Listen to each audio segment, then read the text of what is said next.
Hello, my name is Lizzie, and this is Lizzie's Literary Life. And today I'm going to be taking you through my progress for HRCYED, the hardest reading challenge you'll ever do.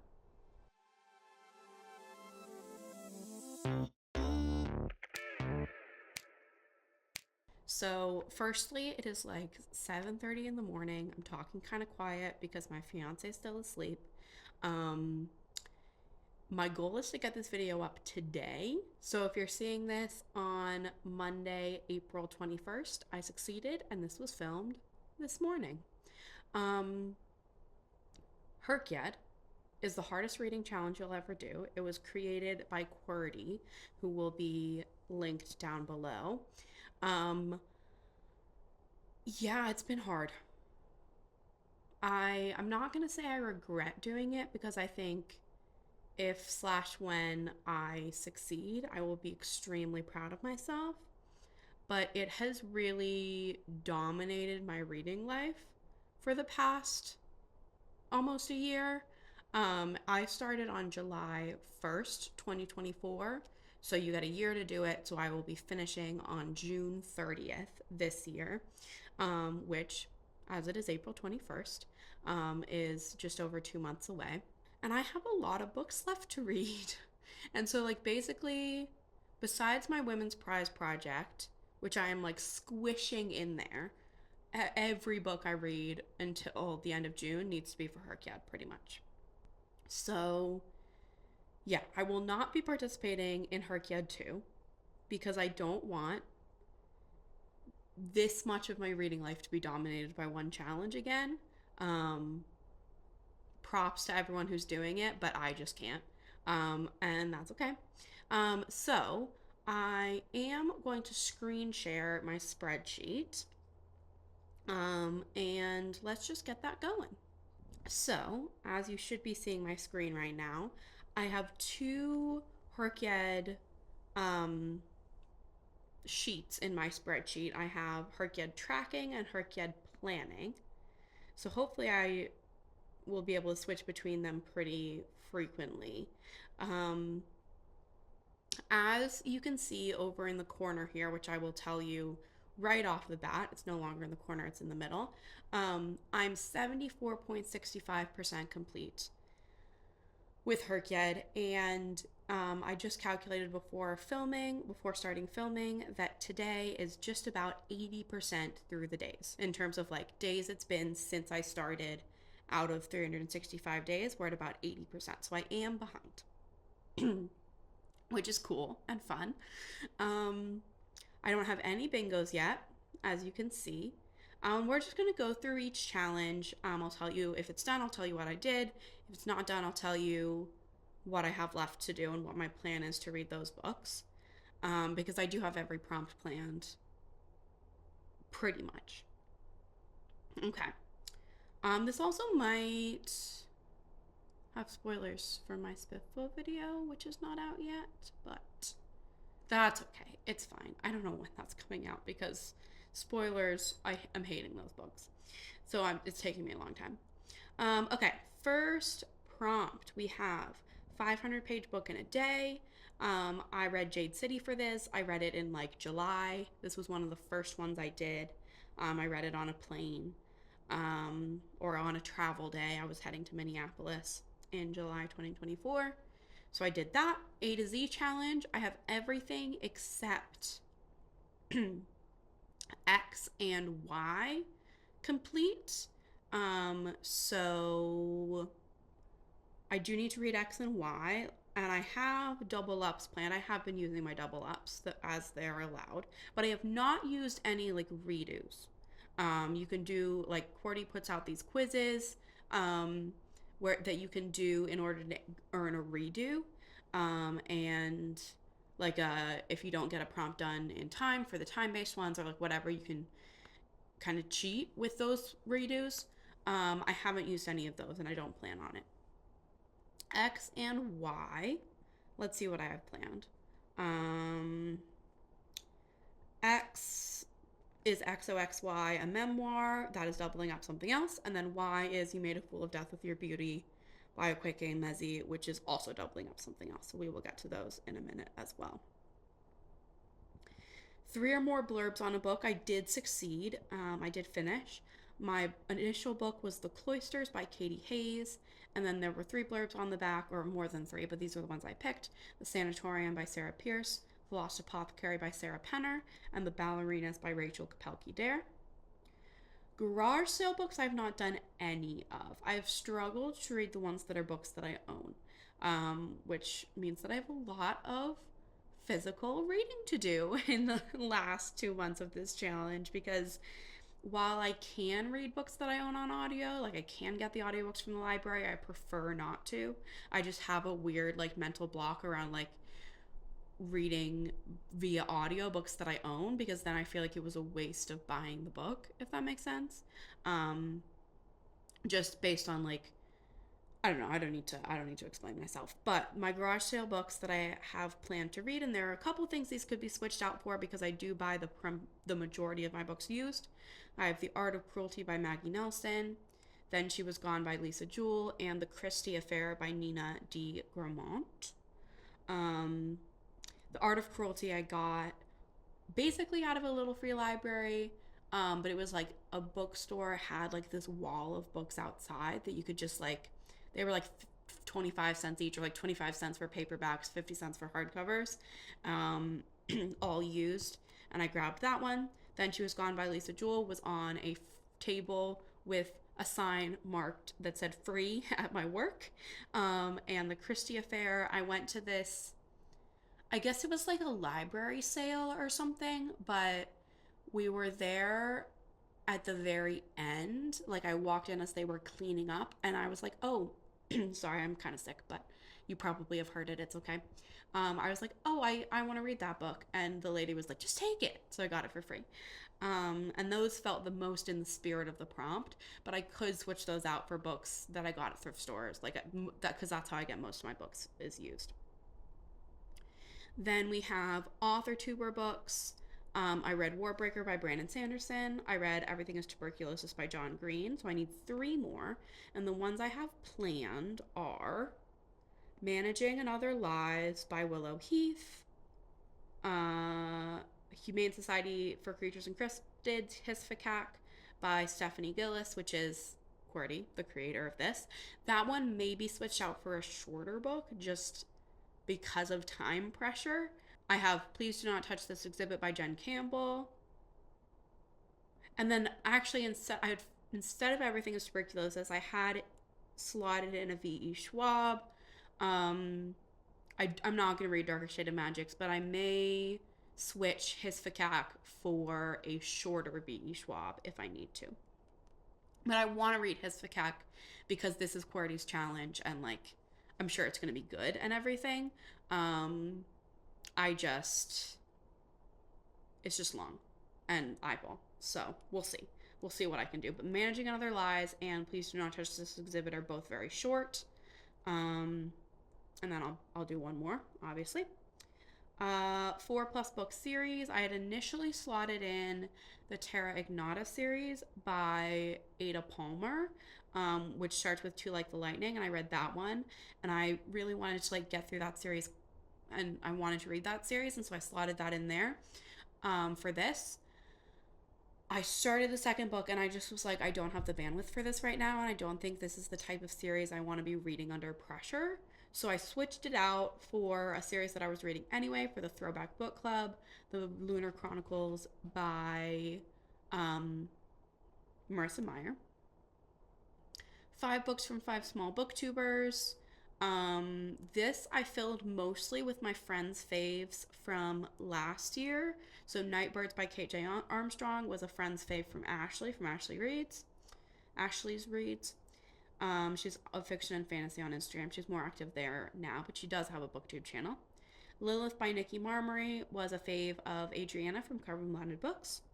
Perks of Being a Wallflower by Stephen Chbosky was a fave of Danielle from Danielle Reads. And Vladimir by Julia May Jonas was a fave from Kayla from Kaylee Ray Reads. And then I had finished my friend's faves, and so I was like, and I had 1 slot left. So I put in Northwoods by Daniel Mason, which was a book club pick for the Shelf This Book Club, picked by Ruby from Ruby Red. So I decided that counted. because those are all small booktubers under whatever the limit is. My books from other countries, this has been harder than I would have liked, honestly. But in my defense for this and also the Queer Rainbow, which you can see is literally empty, which is crazy. Um, most of a lot of my reading is dictated by other challenges and vlogs and stuff. So I'm fitting in from other lists into this. And so I'm not necessarily choosing what I read all the time. So I've read two of these. I read Burnham Wood by Eleanor Catton, which is set in New Zealand, and The Girl Who Kicked the Hornet's Nest, which is set in Sweden. So I need 3 more of these, and I want to fill those with double ups. So I have Giovanni's Room by James Baldwin, and then 2 women's prize books, The Safe Keep. So that one, Giovanni's Room, is, I think, Paris. The Safe Keep by Yael Vanderwooden, that's the Netherlands. And fundamentally, I'm going to get the country wrong, but it's not the US or the UK or Canada. It's set in the Middle East, and I don't remember which country, but it is set in the Middle East. So there's that. I will be reading those, the women's prize ones, imminently, and Giovanni's Room, gotta read it by the end of the challenge. And then, as you saw, the Queer Rainbow is empty, which is like so shocking to me. I thought that would be easy, but honestly, it's because I've been looking for books where like the main character is exclusively and explicitly that identity, which is like, again, I haven't been choosing my books and all the time, and that's like, honestly, like, it's just harder to come by than I thought it would be. So for lesbian, I have His Fakak in. I didn't realize I doubled up His Fakak.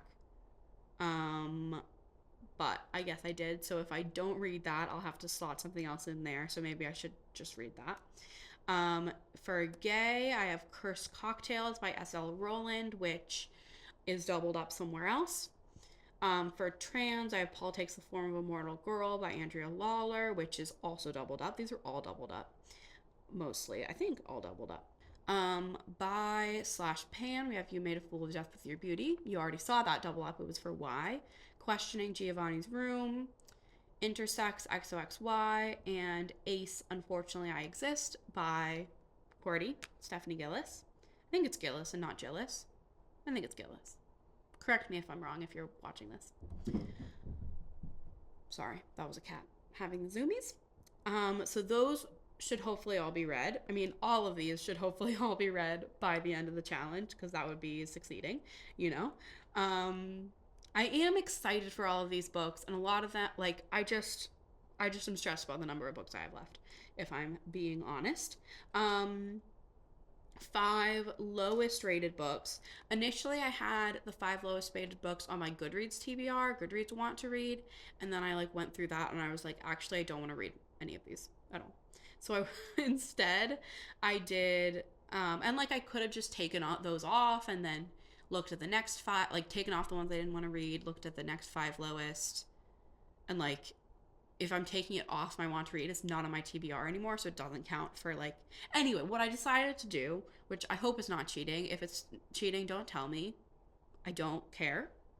Respectfully, because this is what I'm doing. I'm doing the 5 lowest rated books on my own TBR. So those are I'm a Fan by Sheena Patel, which is short, which is good. The Bone Keeper by Luca Vest. Pure Color by Sheila Heti. Wide Sargasso Sea by Jean Reese. And The Interstings by Meg Woltzer, which is actually in progress, which is good. So I will hopefully be reading all of those, ideally with my eyeballs because I own them.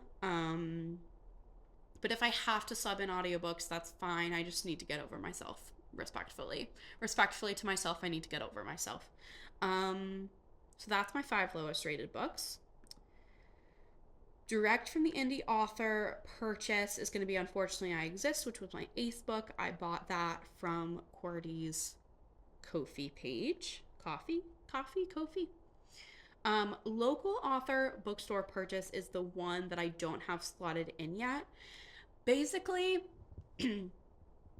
I went to a local bookstore and I was inquiring about local authors. None of them really like stuck out to me. I was talking to the bookseller, but the bookseller was really busy, and so like I didn't want to bother him too much. And he was like, I don't know. I just wanted something super local to where I live. Um, and I wanted something that I wanted to read.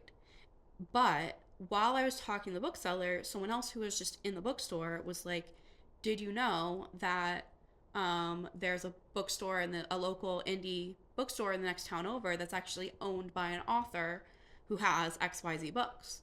And I was like, if I could go to that bookstore and purchase one of the books written by the owner of the indie bookstore, I feel like that is super in the spirit of the prompt. So my plan is to do that. The author is Kelly Link. I think that's her name. She has a couple of short story collections, and then also her most recent book is a novel. So I don't know what I'm going to get, but I need to get myself over there, and maybe she'll be there, maybe she won't be there, but I want to buy one of her books from her bookstore, and I just haven't done that yet. So there's that. Spell Your Full Name is done. That's my full name. Don't stalk me. Spiffbo non-finalists. This is my Spiffbo video. I've read 3 out of the 5. I'm not going to say them out loud because it's a spoiler. I randomly generated them for my Spiffbo vlog. These are the 5. I have pretty much hated all the 3 of the ones that I've read. So again, spoilers for that video that's coming out eventually when I finish the other 2 books. Yeah. For Webcomic, I read the Tea Dragon series. I know that the Tea Dragon Society was initially a webcomic. I wasn't sure if all 3 books were initially a webcomic or just the first one, but I read all 3, so I got them physical from the library because I like to read graphic novels physically. It just, rather than like on a screen, it just feels better to me.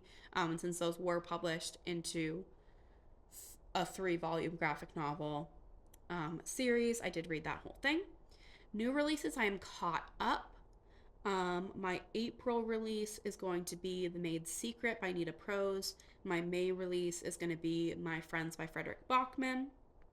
Don't know what's coming out in June yet, but we will get there when we get there. Top 10 book in the year I was born. That's of Stephen King. It's Dreamcatcher by Stephen King. I was born in 2001. Don't steal my identity. And I have a hold on that audiobook. I will be just getting through that audiobook. Sorry, my cat has the zoomies. And I don't know if I'm going to like it. Well, actually, I have read a couple Stephen King's, and I haven't hated them. So maybe I will like it, but I don't know. 3 books in 24 hours. I did a vlog with this. I think this was my reading and crocheting for 24 hours, actually, which is a vlog on my channel. And I read these 3 books along with a reread. My recipe in a book, that's going to be Cursed Cocktails by S.L. Rowland, which you saw already. And I did like preview the recipes, and I think the one I'm going to like the best is the Wolf Water Sprite, but we will see. Genre challenge is, I believe, done. Yes. Next 3 are done. Genre challenge is done. Crowdfunded book, The Way of Kings, there was a special edition that was crowdfunded, and Cordy said that counted. So Way of Kings I just finished recently. There's a vlog coming about it fairly soon. Rainbow Challenge is done. Classic and its adaptation, I read Orlando by Virginia Woolf, and then the adaptation of that is Paul Takes the Form of a Mortal Girl, which is doubled up with my trans book. So I still need to read that adaptation, but I did love Orlando by Virginia Woolf. 3 protagonist names of people I know. Tomorrow and Tomorrow and Tomorrow by Gabrielle Zevin. I do know a Sam. Catherine Parr, The Sixth Wife. I do know a Catherine. And Uglies by Scott Westerfield. I actually know a Tally. A childhood friend named Natalia went by Tally when we were growing up. I think now she goes by Natty, but it was Tally when we were growing up, so it counts. And then my book for every season, I am reading The Seasonal Quartet by Allie Smith.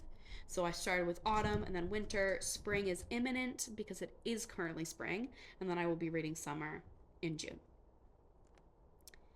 And that's the situation. 74.65% of the way through. I have, how many prompts do I have done? 1, 2, 3, 4, 5, 6, 7, 8, 9, 10, 11 prompts out of 25 totally done.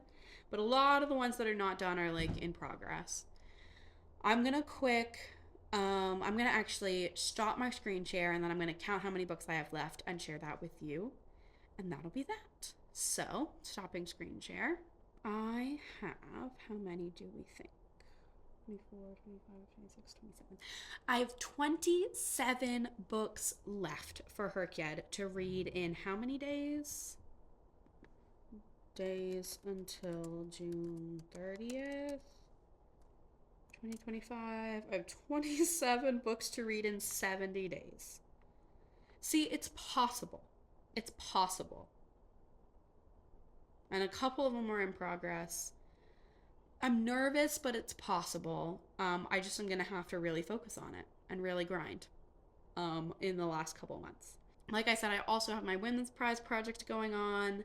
That's 6 books and a couple book club books that I need to read, but not, I think just 2. 1 to finish and 2 more. Oh shoot, I forgot.